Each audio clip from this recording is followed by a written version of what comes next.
특강 전수영입니다. 제가 나와 있는 이곳은요, 세계의 중앙으로 뻗어나가기 위해 새로운 중앙 100년을 계획하고 있는 중앙대학교입니다. 이곳에서 만나볼 CEO는요, 32년 전 말단에서 은행장까지 성공 신화를 쓴 IBK 기업은행 김도진 은행장입니다. 어떤 분인지 궁금하시죠? 화면으로 먼저 만나보겠습니다. 350만 중소기업의 동반자, 개인과 기업의 성공을 위해, 금융의 혁신과 도약을 위해 미래를 개척해 나가는 대한민국 대표은행 IBK 기업은행.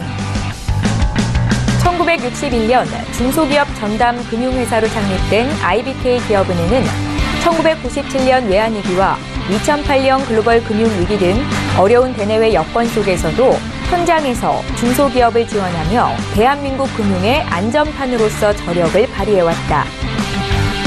올해로 창립 56주년을 맞은 IBK 기업은행은 중소기업의 일자리 창출과 신성장 동력을 위해 새로운 플랫폼 동반자 금융을 선포하며 빠른 속도로 중소기업 지원에 나서고 있다. 선순환 금융을 통해 중소기업 M&A 정보 중개기관 역할을 수행하며 원활한 기술 이전과 구조조정을 도울 것입니다.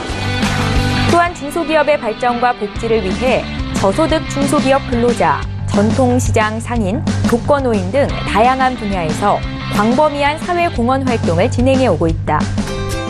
이러한 IBK 기업은행의 변화와 혁신의 선봉장에 서 있는 김도진 은행장. 1985년에 입행해 30여 년 동안 완전한 기업은행인으로 일해온 김도진 행장은 180cm의 큰 키와 다부진 체격으로 도진스키라는 별명을 가진 만큼 업무에서도 선이 굵고 힘있는 리더십을 유감없이 발휘하고 있다. 반면에 번개 모임을 제안하고 직원들과 식사하면서 대화를 나누는 등 열린 리더십으로 적극적으로 소통하는 은행장으로도 정평이 나 있다. 김도진 행장은 지난해 12월 취임 이후 올해 6월까지 123개 영업점 방문과 2,000명의 직원을 만나며 현장 경영을 실천하고자 몸소 발로 뛰는 경영에 나서고 있다. 외풍에 흔들리지 않는 강하고 탄탄한 은행, 혁신적이고 실속 있는 은행을 만들기 위해 오늘도 현장에 나와 소통하는 김도진 IBK 기업은행장. 지금부터 대학생들을 위한 CEO 특강, 꿈꾸는 젊은가의 소통에서 30년 기업은행 토박이 김도진 행장의 성공 스토리를 들어본다.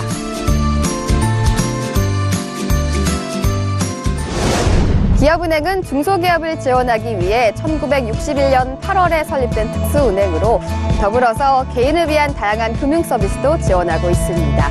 오늘 함께할 강연은요, 곁에 있는 금융, 함께하는 성공, 중소기업과 함께하는 IBK 동반자 금융입니다.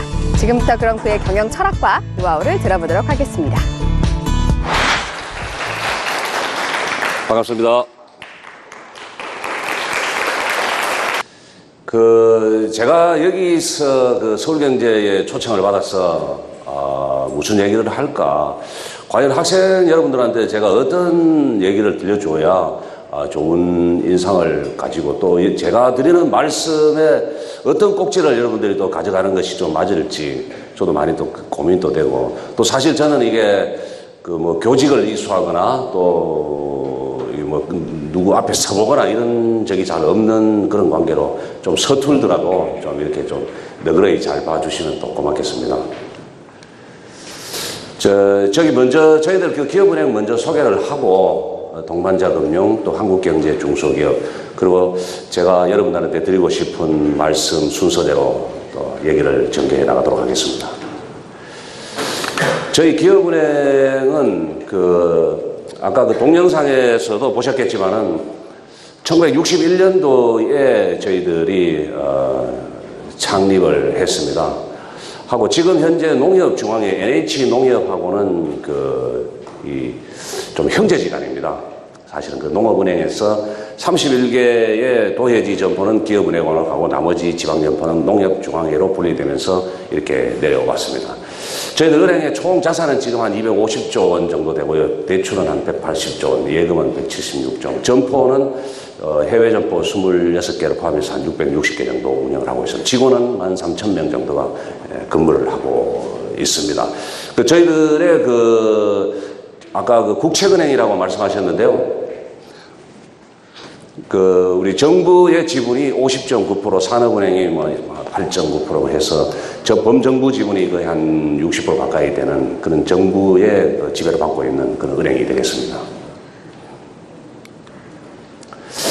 먼저 기업은행이라고 하면은 언론에서도 보도되고 있는 것처럼 먼저 생각나는 것이 이제 비 올 때 우산을 씌워주는 은행이다, 뺏지 않은 은행이다, 이런 얘기를 했는데, 여러분들 지금 보시면 아시겠지만은 외환 위기나 이제 IMF 외환 위기나 카드 사태나 2008년도에 리만 사태로 촉발된 글로벌 금융 위기나 이 금융 위기 이벤트는 여러분들 말씀 안 드려도 잘 아시겠지만은 이때에 일반 시중은행들은 중소기업 금융을 거의 클로징 하다시피 해온 그런 상황이었고, 그 과정 속에서 저희 기업은행은 중소기업 금융 지원에 앞장선 결과를 이 도표로 보고 계시는 겁니다.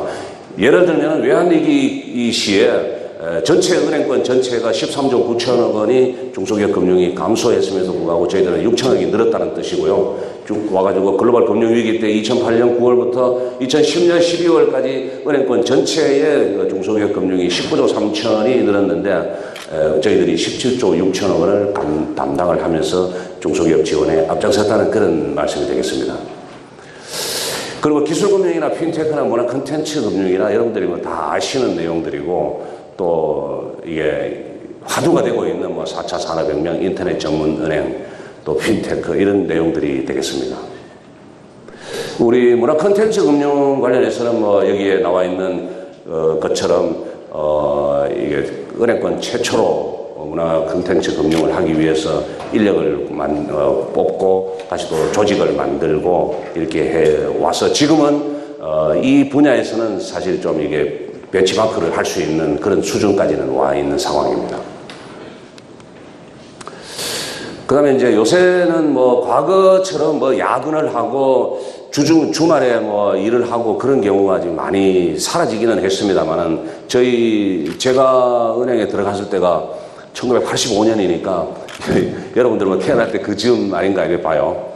근데 지금은 근무시간 정상화라든지 이런 때문에 굉장히 은행에서도 신경을 많이 쓰고 우리 직원들도 그런 요구사항이 많고 우리 직원 개개인의 어떤 삶의 질이 굉장히 중요하기 때문에 PC 오프, 그러니까 우리가 저녁 7시가 되면은 우리 자동적으로 우리 중앙에서 PC를 오프를 시킵니다. 오프를 시키고 더 야근을 해야 되겠다, 일이 있어서 더 해야 되겠다 그러면은 사전적으로 자기 직속 상관에게 나는 무슨 이런 이유로 인해서 연유로 인해서 야근을 해야 되겠으니까 PC를 끄지 않도록 해달라고 하면은 우리 상사가 결제 키를 누르면은 PC가 꺼지지 않습니다. 그렇게 지금 되어 있고요. 그만큼 이제 근무 시간이 많이 정상화되어 있다는 뜻이고, 어린이집 같은 경우는 이게 우리 직원이 13,000명 정도 됩니다. 그 중에 한 반 정도가 여성 인력으로 구성이 되어 있는데, 그 중에 반이라면 한 6,000명 정도 되지 않습니까? 6천여 명의 여성 직원들 중에서 1,000여 명 정도가 출산 휴직을 들어가 있는 그런 상태입니다. 2년 동안에. 그래서 그 직원들이 이제 복직을 해서 은행에 나오기 위해서는 아기를 맡겨야 될 곳이 필요하기 때문에 우리 어린이집을 전국적으로 12개의 어린이집을 운영을 하고 있습니다. 사실 우리가 이 주변에서 보는 이런 어린이집하고는 사실 차원이 다른 굉장히 좋은 어린이집을 운영하고 있습니다. 글로벌 얘기를 좀 드리면 저희들은 시중은행, 여러분들이 아시다시피 시중은행에 비해서는 글로벌 진출이 그렇게 활발하지는 사실 않은 상황입니다. 그렇지만은 중소기업, 저희들이 거래하고 있는 중소기업이 많이 진출해 있는 국가에 특히 이제 중국 대륙에 16개 점포가 나가 있고요. 나머지에 11개가 나가 있습니다. 향후에 인도네시아라든지 베트남의 현지 법인을 설립하기 위한 노력을 하고 있습니다. 그 다음에 저희들 은행이 지금 추진하고 있는 동반자 금융에 대해서 간단하게 말씀을 좀 드려보겠습니다. 동반자 금융이라 하면은 우리 하나의 개별 기관에서 추진하고 있는 이런 일들이 여러분들한테 귀에 쏙쏙 들어오지는 사실은 않을 거예요. 이제 간략하게나마 말씀을 드리겠습니다. 이 동반자 금융을 추진하게 된 근저에는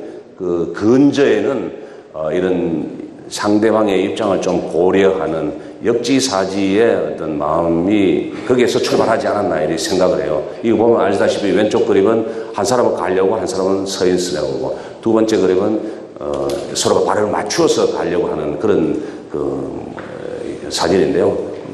딱 여기에서 우리가 역지사지, 즉 상생의 어떤 마음가짐에서 출발했다고 말씀드릴 수가 있겠습니다. 그래서 저희들의 우리나라의 금융의 어떤 역사, 경험적으로 이렇게 보면은, 과거에는 돈을 빌려가면 어찌됐든 장사가 됐습니다. 15%에 빌려가도 30%에 40%의 이익을 남기면 충분히 그 자금을 갚고도 자기의 이익을 많이 취할 수가 있었어요. 그런데 그렇게 해오다가 보니까 돈을 빌려주고 빌려간 회사가 망하면은 그 회사에서 제공했던 담보를 우리가 경매 처분하든지 해서 돈을 회수하는 그런 단순한 어떤 자금 공급과 수요의 어떤 그런 관계로 형성되어 왔었지만은, 지금은 그런 관계로서는 우리 거래 관계를 이어갈 수가 없다는 판단에서 출발하는 겁니다.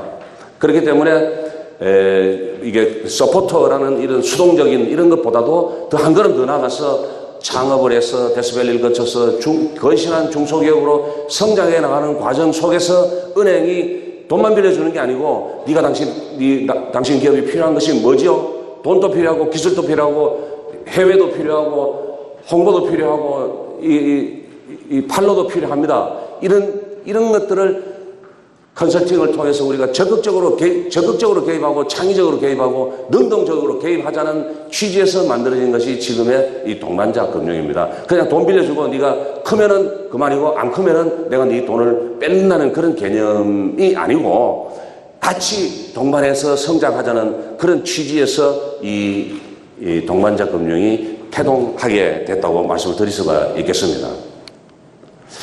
즉, 아까 말씀드린 것처럼 창업에서 데스밸리를 거쳐서 안정화 단계, 성장 단계, 이런 과정을 거치다 보면은 어찌됐든 그 기업도, 우리 사람도 마찬가지지만 기업도 하나의 리스크를 겪을 때가 옵니다. 우리 사람들도 마찬가지입니다. 우리 여러분들도 마찬가지입니다. 자기 인생을 또 되돌아보면은 좀 좋았을 때도 있지만 그렇지 않았을 때도, 이 저점에 있었을 때도 있을 겁니다. 그 과정에서 저희들이 해야 될 역할을 찾아보게 된 거죠. 그래서 창업에서 또 안정화 단계, 데스밸리를 거치고 건실한 기업으로 성장하는 이 과정에서 저희들이 개입을 하자는 것이고, 마지막에 제도약이나 선순환 같은 이런 사이클럽 같은 경우에는 우리나라에 지금 저희 기업은행이 거래하고 있는 회사가 한 130만 개, 전체는 우리가 한 360만 개 정도 됩니다. 우리나라의 중소기업이 360만 개 중에 130만 개 정도 우리가 거래하고 있고요. 그 중에서 한 26만 개 정도 기업이 우리하고 대출 거래를 하고 있습니다. 근데 그 기업체들 중에 거의 한 20% 정도가 창업 1세대에 해당하는 기업입니다. 창업 1세대를 하면 우리 부모 세대가 되는데, 이 부모 세대들이 보통 70세 전후에 있어요. 이분들은 가진 고생을 다해서 이 회사를 일궜지만, 자기 자녀들한테는 공부를 많이 시켰어요. 국내에 유수 대학도 나오고 또 해외의 대학에 MBA도 보내고 해서 이렇게 공부를 많이 시켰어요. 그러다 보니까 이 자녀가 자기 아버지의 대를 잊지 않겠다고 하는 거예요. 왜? 나는 대기업이나 뭐 컨설팅 회사나 들어가서 좀 넥타이 메고 근무하면 되지, 아버지처럼 내 잠바 입고 일하기 싫다, 이런 입장을 많이 피력한단 말이죠.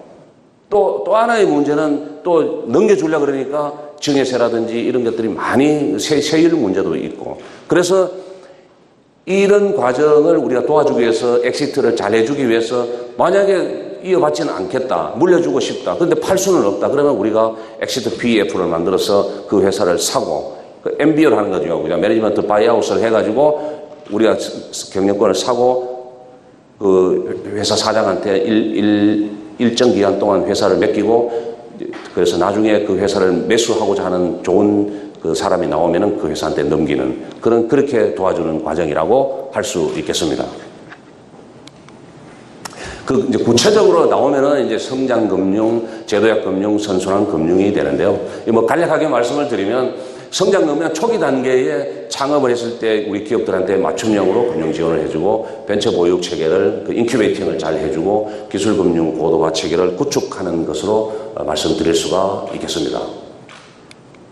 그다음 제도약금융은 그 단계를 벗어나서 그 단계를 이어서 그 성장해 나갈 때에 이 우리 기업이 필요한 것이 무엇이냐? 글로벌 진출이라든지 디지털화라든지 또 우수 인재를 또 뽑는 거라든지 우리 젊은 사람들이 대기업에 가려고 하지 중소기업에 잘 가려고 하지 않지 않습니까? 학교 다닐 때는 대기업 막 이렇게 욕을 하고 또 실제로 원서를 낼 때 되면은 또 그렇거든요.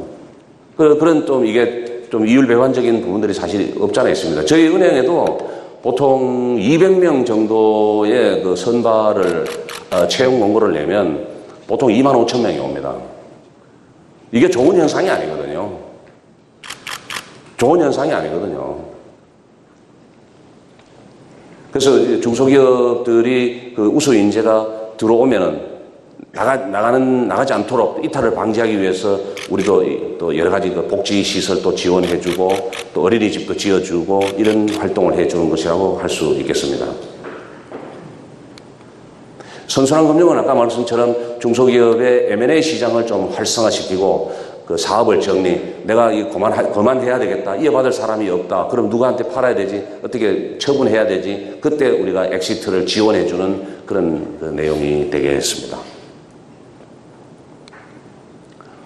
그 사례를 보면은 이게 저도 좀 자신감이 없다기보다는 조금 그래서 우리 직원들을 전략을 담당하고 그다음에 미래를 담당하고 하는 직원들 한 10여 명을 선발을 해서 미국의 샌프란시스코에 있는 실리콘밸리뱅크에 출장을 보내서 현지 CEO도 만나보고 어떻게 이 실리콘밸리뱅크가 스타트업들을 지원하고 있는지를 실제로 보고 오라 그랬습니다. 그래서 그 실리콘밸리뱅크가 엑셀러레이터 위워크라는 그 엑셀러레이터와 스타트업 투자자들을 연결고리로 네트워킹을 만들어서 지원해주는 그런 역할을 하고 있었습니다. 그래서 저희들도 이것을 좀 벤치마크를 해서 제 직속으로 창업 벤처 지원단을 신설하고 또 창업 지원에 관련된 마스터 프로그램을 시행하도록 하고 있습니다. 그 창업 지원 마스터 프로그램에 대해서 말씀을 잠깐 드리면은 아까 얘기처럼 초기 단계에서 이 사람들이 필요한 거는 좀 사실 자금이 필요하니까요. 저희들이 그 마중물 투자, 시딩 투자를 이렇게 해주고 거기서 그걸로 끝나면 안 되니까 또 후속적인 투자도 해주고 직접적인 대출도 해주는 그 내용이 되겠고요. 요 밑에는 저희 은행장 직속으로 창업 벤처 지원단을 만들고 그 직원들하고 우리 회사하고 직접적인 연결고리를 만들어주고 그래서 그 이후에 좀 약간 소프트한 그런 걸로 판로 개척, 홍보, 인력 매칭이라든지 판매망, 해외 진출, 경영 전반에 대한 컨설팅을 제공하고 있습니다. 이거는 아까 얘기처럼 그 사례를 얘기를 하는 건데요. 우리나라 1호 금고 회사인 모 회사가 3세 경영인이 더 이상 이어받지 않겠다는 그런 의사 표시안이 있어서 부사장이 자기가 인수를 하겠다. 그러면 은행에서 지원해달라. 그래서 저희들이 지원을 해준 그런 케이스입니다. 부사장을 사장으로 시키고 그 사람들을 이제 떼내는. 그리고 나중에 회사가 2, 3년간 해서 좋은 실적을 내면 다른 그 매수자한테 저희들이 넘기는 그런 MBO, 그 매니지먼트 바이아웃을 시행한 그런 사례가 되겠습니다. 그 다음에는 우리나라 경제와 중소기업에 대한 얘기를 잠깐 하겠습니다. 지금 너나 할 것 없이 다 잘 아는 내용이지만 우리 지금 현재의 젊은이들의 그 결혼, 출산 이런 문제는 다 이제 늦어지고 있는 건 사실입니다. 저희들 부모님 세대는 20세 전후에서 결혼을 하고 했기 때문에 신체 구조상으로도 서너 명, 너댓 명은 아기를 낳을 수가 있었어요. 그래서 저희들도 태어난 거죠. 베이비붐에. 그리고 경제적인 문제 측면에서도 그 당시에는 나도 못 살고 너도 못 사니까 아기를 많이 낳는 사람이 오히려 부자예요. 그런 느낌으로 그렇게 있었다고요. 50년대, 60년대, 70년대는. 그러나 지금은 80% 이상이 대학을 진학을 하고 사회에 나와서 정상적으로 나온다 하더라도 2, 3년간의 적응 기간을 거치면 거의 30이 됩니다.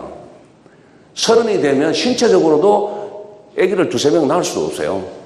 또 경제적으로도 나와가지고 할 수 있는 여건이 안 돼요. 지금 그런 상황에 놓여 있습니다. 우리나라가. 저는 여기 중앙대학교에 와서 드리는 말씀이지만 정말 이런 문제를 좀 근본적으로 해결하기 위해서는 대학을 좀 줄여야 된다고 봅니다. 대학 진학률을.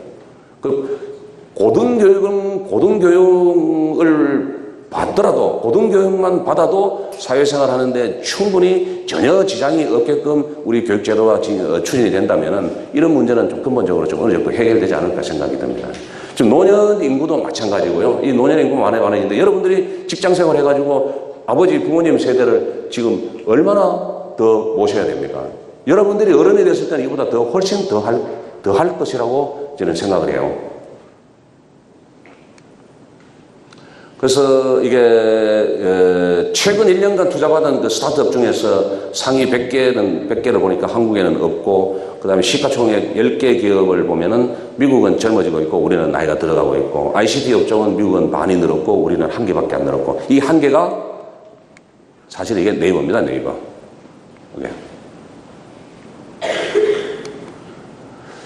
그래서 이게 지금 현재의 상황을 가정한 것이라고 하지만 우리가 획기적인 어떤 성장 모멘텀을 가지지 못하는 한에서는 이 범위를 크게 벗어나지는 못할 거라고 생각을 합니다. 제 생각에도. 그래서 시간이 갈수록 우리의 잠재 성장률은 떨어지고 있다는 그런 내용이 되겠습니다. 이거는 우리 2002년 월드컵 때 그 사진 한 장을 가져왔는데요. 여러 가지 출산율이라든지 이런 여러 가지 문제, 우리 사회 문제가 고령화가 돼 저출산, 고령화 문제가 닥치고 있는데 이런 문제를 극복하고 우리가 더 한 걸음 더 나아가기, 향상된 진전된 모습으로 나아가기 위해서는 어떤 것을 해야 되겠느냐, 뭐를 가지고 해야 되겠느냐, 매개체가 뭐 해야 되겠느냐라고 생각하면은 저도 그 중에서 제가 가지고 있는 그 중에 생각 중에서 중소기업을 택하게 된 것이고, 중소기업을 이용해서 성장 잠재력을 키우는 것이 어떻겠냐라는 의미에서 이걸 담아봤습니다. 그래서 지금 과거에처럼 우리가 60년대, 70년대 일본의 그 선진 기업들을 가서 배워와가지고 한계층 전자, 자동차, 철강 다 그런 거지 않습니까? 그죠? 그래서 지금은 이제 그런 장치 산업이나 중고장대 사업으로 우리 한국이 그렇게 할 수는 없어요.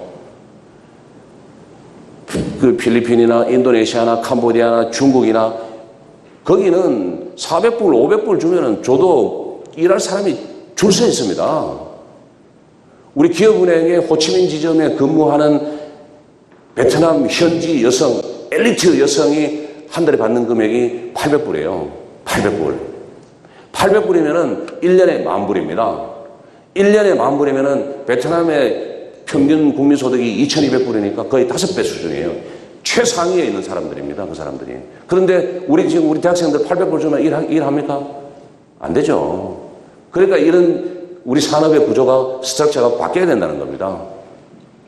그래서 이게 패스트 팔로우보다는 퍼스트 무버가 돼서 아이디어를 기반으로 하고 혁신적인 사고방식으로 무장을 하고 실패를 두려워하지 않는 이런 어떤 작업 정신이 또 필요하지 않나, 이런 생각입니다. 그래서 정부에서도 벤처기업, 중소기업의 중요성을 다시금 인식을 하고 우리 중소기업청을 한 단계 부로 격상을 시켜서 중소벤처기업으로 이렇게 승격을 시킨 내용이 되겠습니다.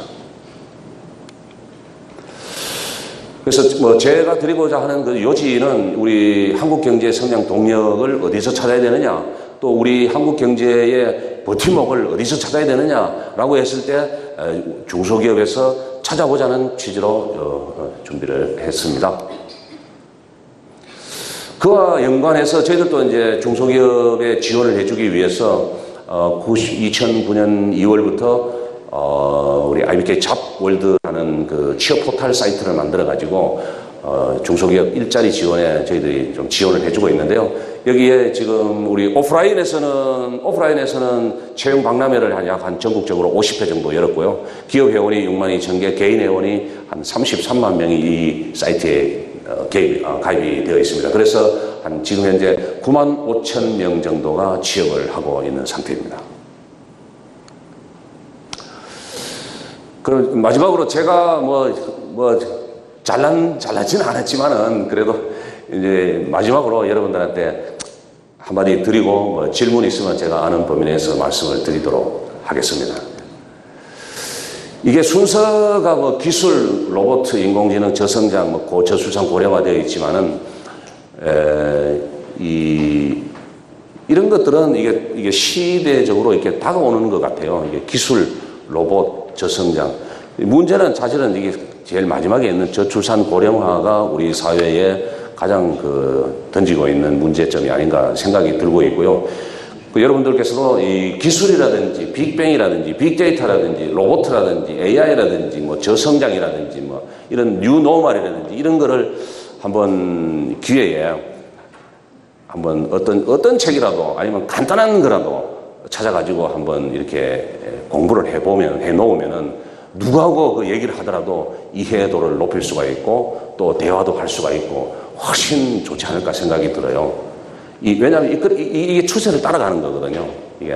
이게 추세를 따라가야만이 내가 뒤처지지 않거든요.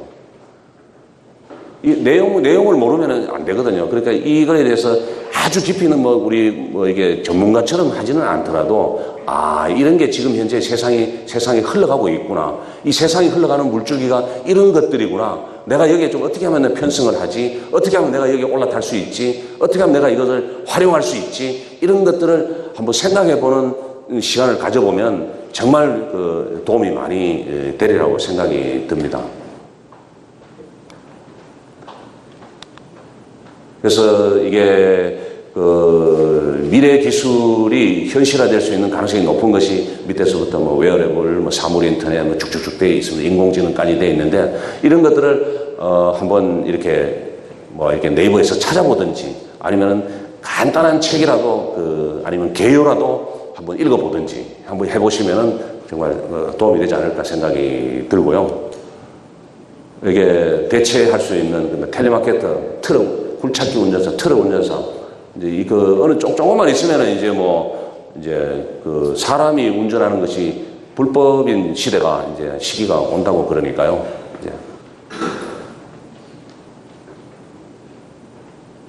예전에도 그랬습니다.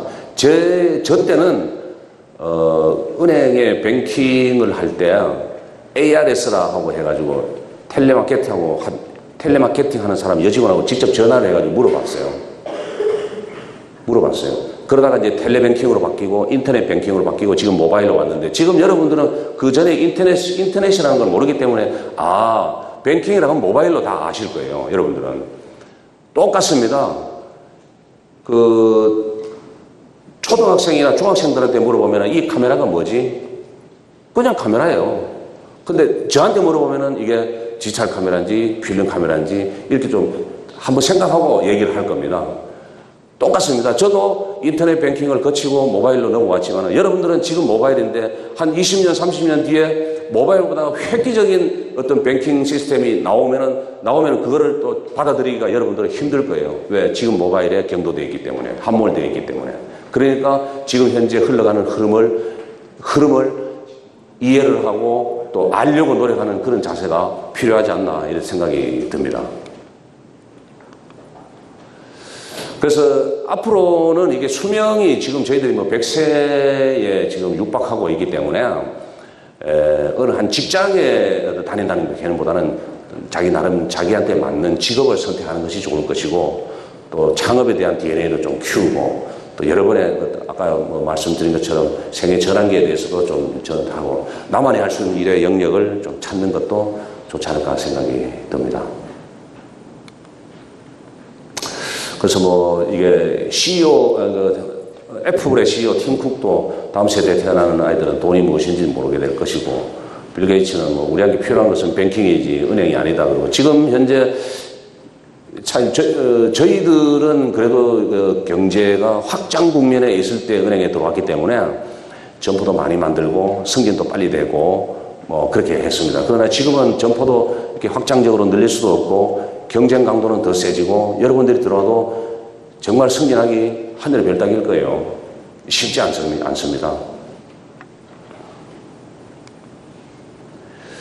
그래서 여기 뭐 제가 뭐 여기서 나오는데 뭐 적극적이고 정직하고 창의적이고 뭐 프로정신 이런 거는 은행원이 아니고 뭐 누구라도 다 갖춰야 될 기본적인 그 자세가 아닌가 생각이 들고 그 맨 밑에 있는 이 네트워크 소통 결국에는 이 사람이 제 혼자 할 수 있는 것은 아무도 없습니다.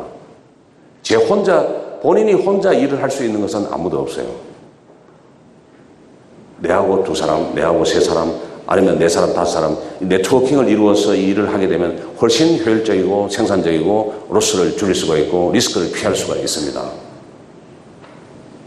내가 여기 학생들 중에 자기가 이 핸드폰에 친구로 등록되어 있는 사람 중에서 1000명이 넘는 사람.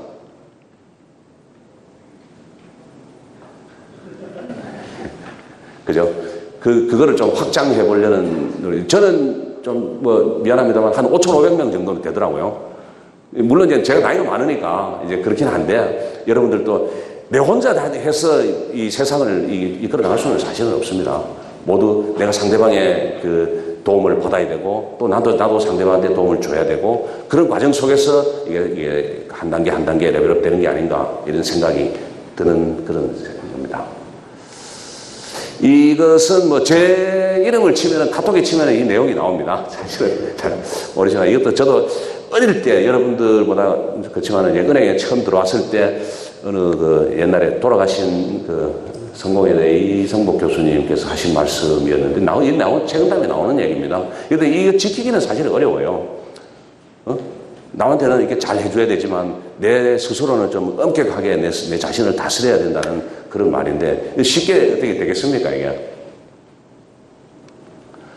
요거는 그 어차피 사람이 살아가다 보면은 우리가 하루 이틀 이렇게 하루살이도 아니고 하루 이틀 살다가 마는 그런 인생이 아닌데 내가 여러분들이 대학을 이 중대를 졸업하고 5년 뒤에 10년 뒤에는 내가 어떤 모습으로 내가 있을까? 라는 것을 한번 좀 생각해 보면은 좀 이게 많은 것을 좀 고민하게 되고 그렇게 될 것 같아요. 이제 그냥 하루하루 그냥 뭐 왔다 갔다 하는 그런 거 학교에서 집만 이렇게 이게 다람쥐 쳇바퀴 돌듯이 왔다 갔다 하는 것보다는 내가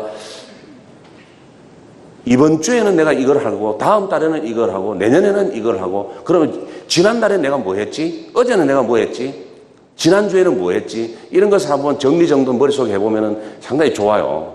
내 생활이 이게 뭐라 그러죠? 질서 있게 이렇게 정돈이 되더라고요. 그래서 이것도 좀 이게 거시적으로 장기적으로 어떤 안목을 가지고 좀 멀리 좀 내다보면 보지 않으면은 뭐 근시일 내에 좀 이게 좀 근심이 다가온다는 그런 뜻으로 써봤습니다.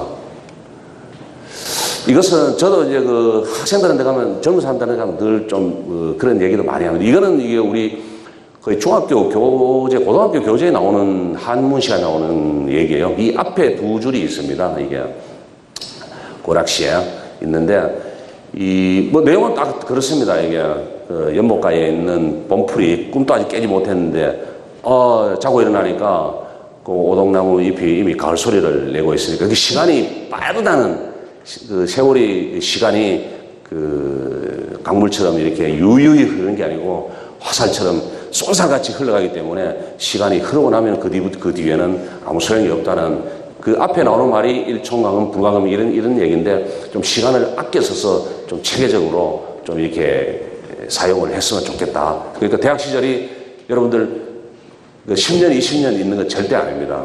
곧 끝납니다. 곧 끝납니다. 끝나면은 그때 되면 또 뭐 해야 될지 그때 가서 고민하지 뭐 이거보다는 미리미리 생각하는 것도 좋지 않을까 생각이 들어서 써봤습니다.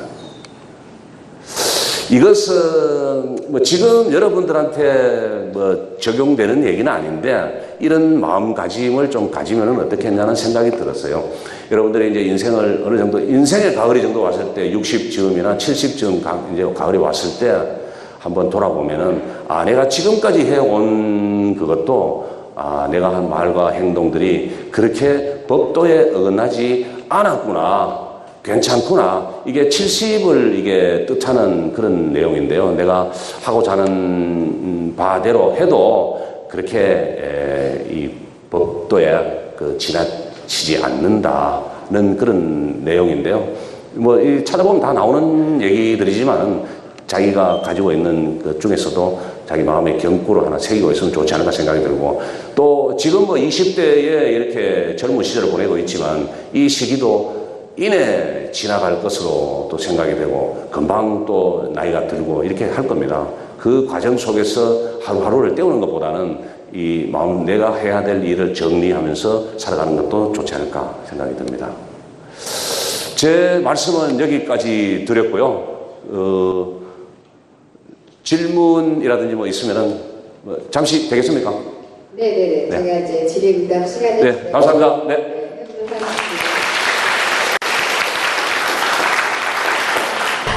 저희가 이제 질의응답 시간을 본격적으로 진행을 해볼 텐데요. 원하는 질문 있으시죠? 손을 번쩍 들고 질문해 주시면 되겠습니다. 기계공학부 장준혁이라고 합니다. 그 중소기업이 대기업에 비해 신용도가 떨어지고 어떻게 보면 좀 위험할 수 있다고 보는데요. 그 기업은행에서 중소기업에 투자하실 때 어떤 부분을 주로 보시는지 궁금합니다. 한 가지만 보는 게 아니고 다 봅니다. 중소기업의 범주가 이 대통령령으로 정하고 있지만 굉장히 렌즈가 넓습니다. 이게 거의 조 단위의 매출을 기록하는 중소기업이 있는가 하면 몇 천만 원, 몇억 정도밖에 못하는 중소기업이 있기 때문에 딱 집어서 얘기할 수는 없고 재무적, 비재무적 상황을 골고루 이렇게 봐서 투자, 대출을 결정하고 있습니다. 비재무적이라는 게 뭐 기술분이나 아니면 기술도 있습니다. 네. 기술, 업력, 그 다음에 열정, 뭐 다 봅니다. 열정은 어떤 뭐 열정이죠, 뭐. 이제 열정적인 학생. 대표자들하고요, 이렇게 대화를 나눠보다 보면은 많은 것을 느끼게 돼요. 우리 심사위원들이 그걸 다 계량화 해가지고 체크리스트가 있습니다, 그게. 네. 네, 정치국제학과 학생입니다. 아까 저출산 고령화에 대해서 상당히 관심이 많아 보이셔서 질문을 드리는데, 혹시 IBK 기업은행에서 남자 직원 같은 경우에도 육아휴직을 쓸 수 있는지에 대해서 질문을. 당연하죠. 당연히 그랬대요. 실제로 지금 실행 중이신 건가요? 있습니다. 그러면은 여성 같은 경우에는 절반이라고 봤을 때 6,000명 정도에서 1,000명 정도가 지금 2년 정도의 육아휴직을 사용하고 있다고 말씀을 하셨는데, 그럼 남자는 어느 정도 비율로 사용하고 있는지도 혹시? 남자는 그렇게 휴직은 아니고 한 달 몇 주 이렇게 하는 거죠. 네, 알겠습니다. 네, 오늘 회장님 말씀 많이 듣고 우리 학생들이 많이 느꼈다고 보고 귀하신 말씀 감사하고요. 저 한 가지 질문은 저희 학생들 중에 꼭 경영계열 학생만 아니라 문과계열이나 사회과학대학 계열 또는 예체능 계열 학생들도 있거든요. 근데 오늘 회장님 말씀이니까 기업은행이 참 좋은 은행이고 입사하고 싶다는 생각을 많이 했을 텐데, 최종 면접에 만약 지원자가 이제 최종 면접에 가면 행장님이 이제 직접 면접을 보실 텐데, 최종 지원자한테 행장님이 면접에서 하시는 질문 중에 꼭 이 질문을 한다. 그 팁 하나만 좀 알려주셨으면 좋겠습니다. 근데 뭐 현실적으로 제가 면접에 들어가지는 않고요. 제가 실무에 있을 때는 이게 팀장 때 들어가고 했습니다. 이제 사실은 이게 답은 없어요. 답은 없는데 우리 회사에 들어와서 좀 초심을 잃지 않고 열정적으로 일할 수 있는 사람. 우리가 이제 화장실 갈 때하고 나올 때하고 좀 다르다고 하듯이 이 취업할 때는 온갖 얘기를 다 해가지고 취업만 시켜주면 하겠다 그랬는데 들어와서는 또 열의를 잃어버리는, 그렇지 않은 사람이면 되겠습니다. 네, 안녕하세요. 저는 융합공학부 멘치정입니다. 발표 정말 재밌게 잘 들었습니다. 그 실리콘밸리 은행의 그런 창업 지원 그런 프로그램들을 벤치마킹해서 여기 한국 학생들이랑 이런 사람들도 창업을 도움을 받을 수 있도록 하신다고 들었는데 혹시 구체적으로 어떤 부분에서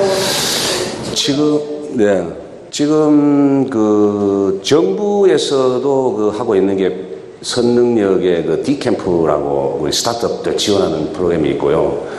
그 판교에 저희들이 그 한 층을 임차를 해가지고 스타트업을 집어넣고 있는 그 드림랩이라고도 운영을 하고 있고, 또 경기도에서 운영하는 그 스타트업 캠퍼스가 또 여러 군데 있습니다. 사실은 전국적으로 있고요. 거기에 물론 이제 뭐 좀 심사를 거치고 들어가야 되지만 하여튼 전국적으로 여러 군데가 있고요. 우리 기업은행 또 판교 테크노밸리에 가지고 있고, 또 한 단계 더 나아가서 아까 말씀드렸던 실리콘밸리 뱅크의 그 내용을 좀 벤치마크해서 저희들 마포 공덕동에 있는 마포 지점 3층을 우리가 그 스타트업 그 캠퍼스로 만들려고 지금 공사를 하고 있습니다.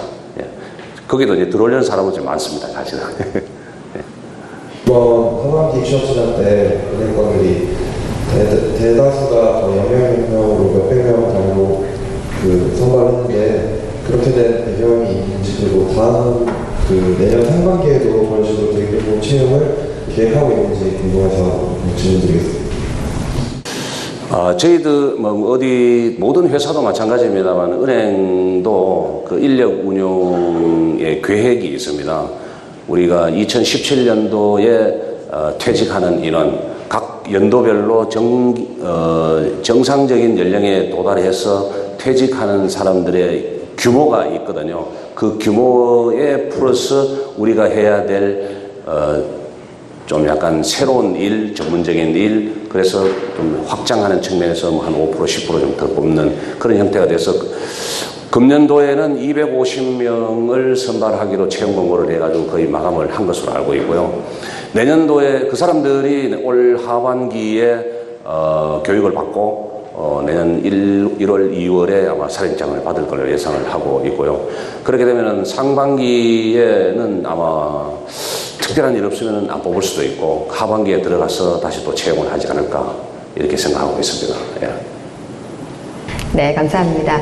시간 관계상 질의응답은 여기까지만 진행을 하도록 하고요. 어느 정도 궁금증은 좀 풀리셨나요? 네, 좋습니다. 지금까지 강연을 해주시고 또 질의응답을 잘 진행해주신 우리 김도진 은행장님께 다시 한번 뜨거운 박수 부탁드립니다.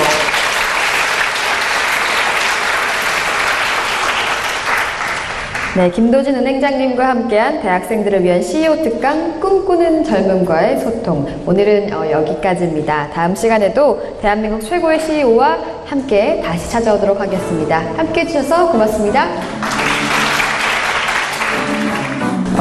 지금 아직 취업을 어떻게 할지 몰라가지고 취업 그런 거를 많이 듣고 있는데, 은행 쪽은 어떻게 되고 있는지, 이번 하반기에 취업은 어떻게 되는지 또 여러 가지 특강을 듣고 있어서 이제 IBK 중소기업 은행에서는 어떤 식으로 이제 학생들을 뽑고 또 취업을 하고 어떤 식으로 운영이 되는지 알 수 있어서 네, 좋았습니다.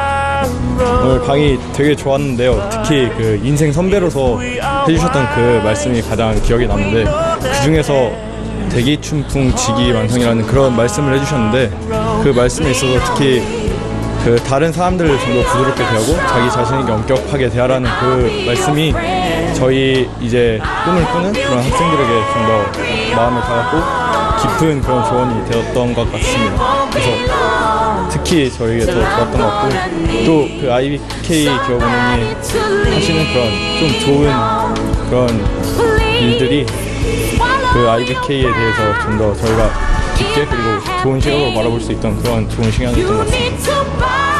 은행의 그 CEO분의 그런 직접적인 경험에서 나오는 교훈들을 들을 수 있는 좋은 시간이었고, 그리고 질의응답을 통해서 제가 평소에 궁금했던 질문도 그